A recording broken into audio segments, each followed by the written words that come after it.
Civil सेवा परीक्षा की तैयारी कर रहे मेरे सभी प्यारे नौजवान साथियों, नमस्कार। फ्रेंड्स, मैं अपने आज के इस ऑडियो लेक्चर में आप सबसे आर्टिफिशियल इंटेलिजेंस एक्शन समिट इस पर बातें करने जा रहा हूँ।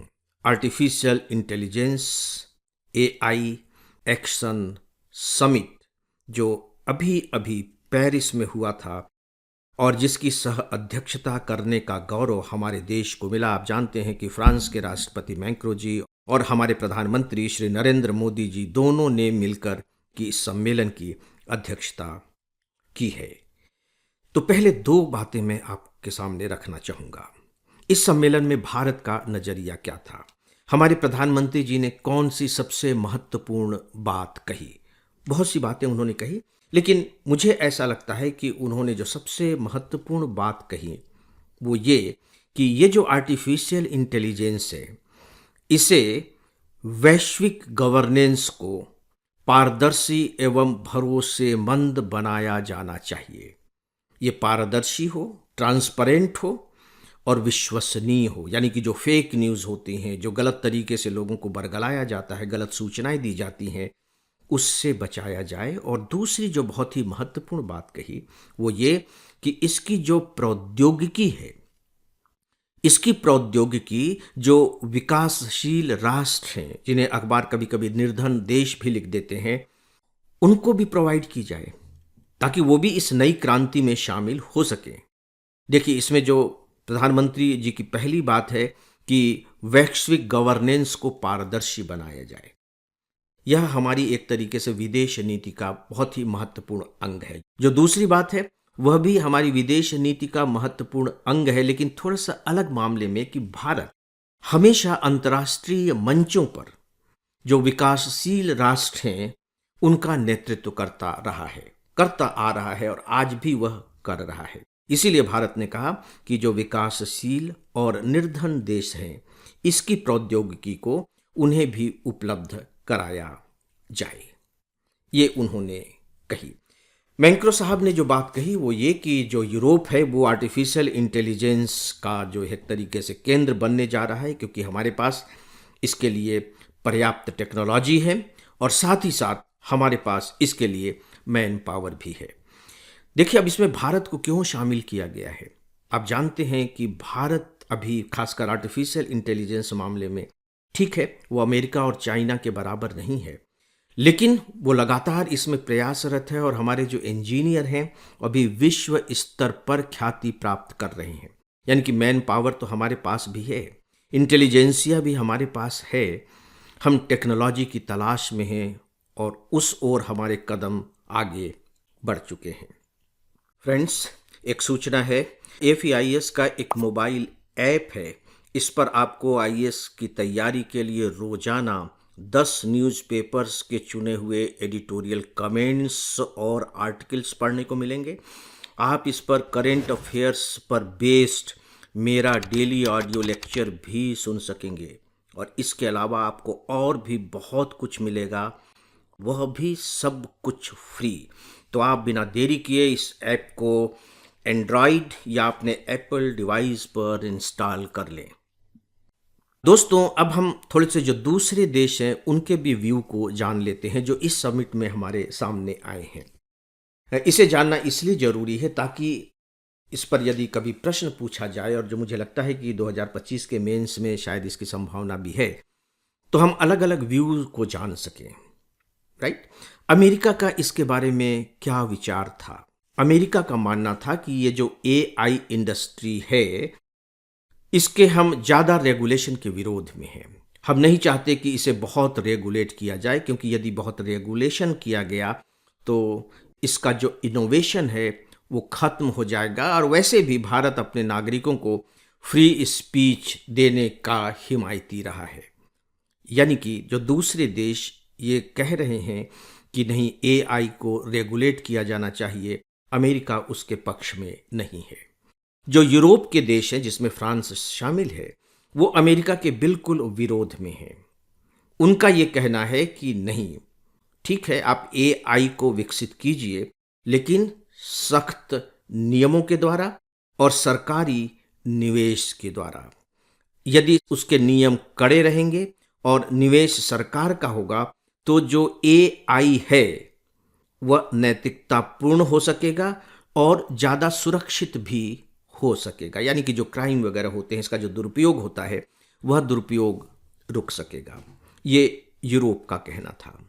जो चीन है, चीन ये मान करके चलता है कि ये जो टेक कंपनी है जो एआई को विकसित कर रही हैं, ये राज्य समर्थित होने चाहिए और राज्य समर्थित कंपनियां होती ही हैं वहाँ ज़्यादातर।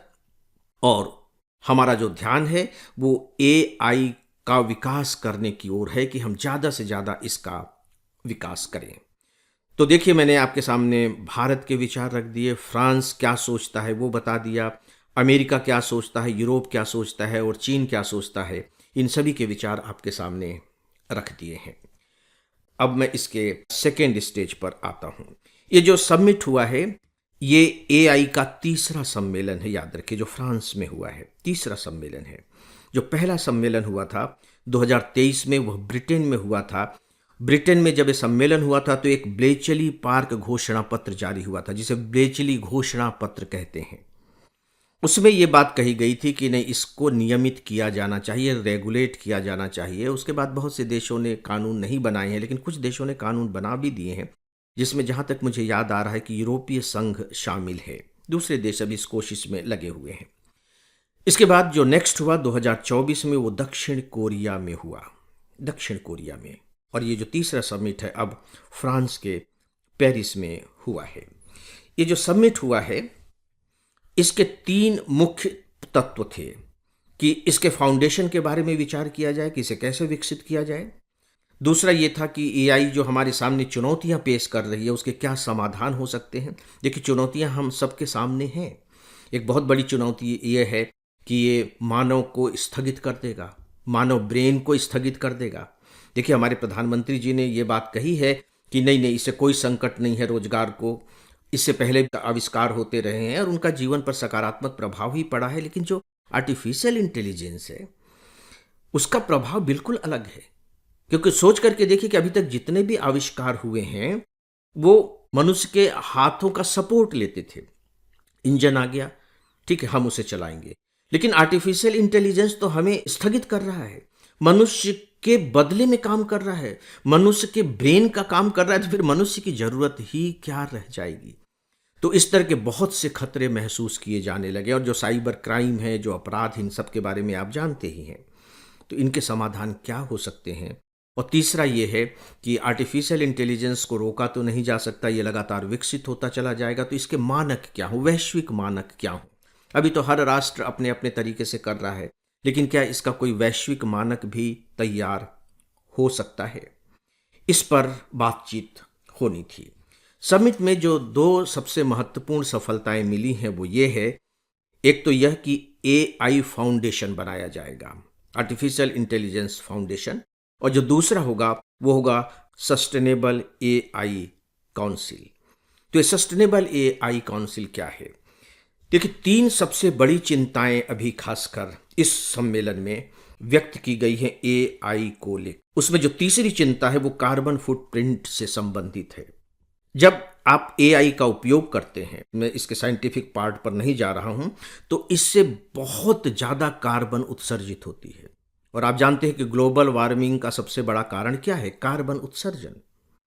यह माना जा रहा है कि सन 2040 तक जो कुल कार्बन उत्सर्जन होगा औद्योगिक और हमारी जीवन प्रणालियों से, सोच करके देखिए, कुल जो कार्बन उत्सर्जन होगा उसका 14% आर्टिफिशियल इंटेलिजेंस से होगा। हमें लगता है कि यहाँ तो बिजली नहीं जल रही है तो कहाँ कार्बन उत्सर्जित हो रहा होगा, बहुत कार्बन उत्सर्जित होती है।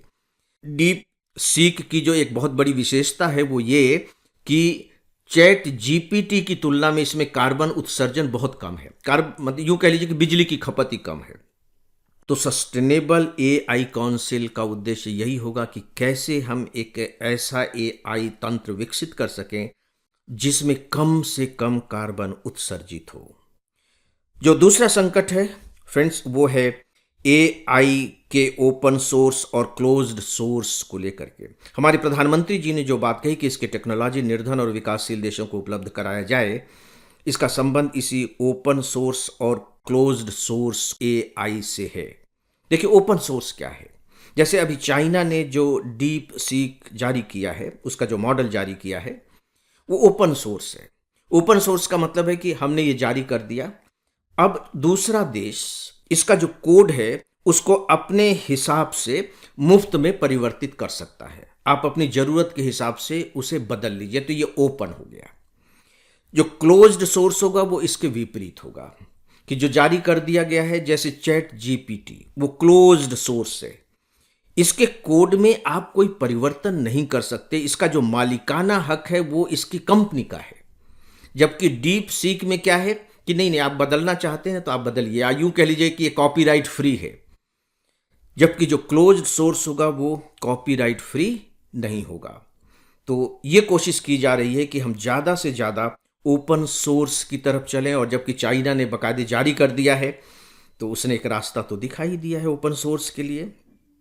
और जो तीसरा बिंदु है वो है आर्टिफिशियल इंटेलिजेंस की नैतिकता को लेकर। और ये जो नैतिकता किससे जुड़ी हुई है?